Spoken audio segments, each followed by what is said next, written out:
Constance says, thank you, I understand better the idea of sharing energy and growing as a teacher, though learning where a mutual energy flow is created between teacher and learner. Yes.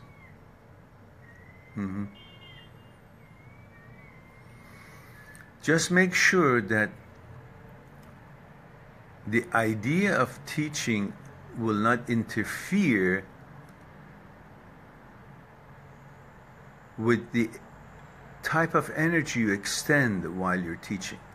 You could be so bogged down and focused on making the child understand something that you may actually become a little bit impatient. And in that impatience, you will be extending certain energy that is actually contrary to creating an atmosphere where things can develop and grow, which means the kid can actually learn. First, you got to make sure the environment, the energy that is flowing towards the child is creating a certain environment that the child can grow new thoughts, can be focused on what you're saying, rather than being afraid of understanding what you're saying, and if not, then he or she will be dubbed as stupid or as not a good student because he didn't understand. Take that away from them and make them to participate in that learning, in that energy that is creating from that environment of learning that you're trying to help them to understand. Then they will have a better chance to understand, because when that energy is flowing and creates that tranquility and assurance, the waves of their mind decreases in ripples. When it decreases in ripples, it's like the pond that has no waves, and the reflection of a dashing bird is on the surface of the water before the bird actually gets right on top of the lake, because the waves have been decreased, and so the reflection of things are very clear.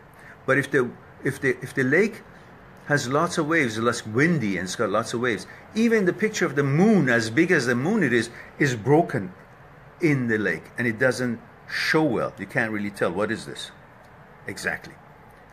So it is important to be able to create an environment by the energy that you extend, so the child's mind will be at ease, so the ripples of the brain will be decreased, and therefore what you're saying, the reflection of it on his consciousness will be so much more clear and would be easier for him to understand. So the environment where, and the language that the material is being transferred or shared with the student has got a lot to do with the ability of the student learning, because that's where the extent of positive key is there, rather than child being afraid or worried about, I should understand it as quickly as I can so the teacher will say I'm a good student, I'll put a good impression.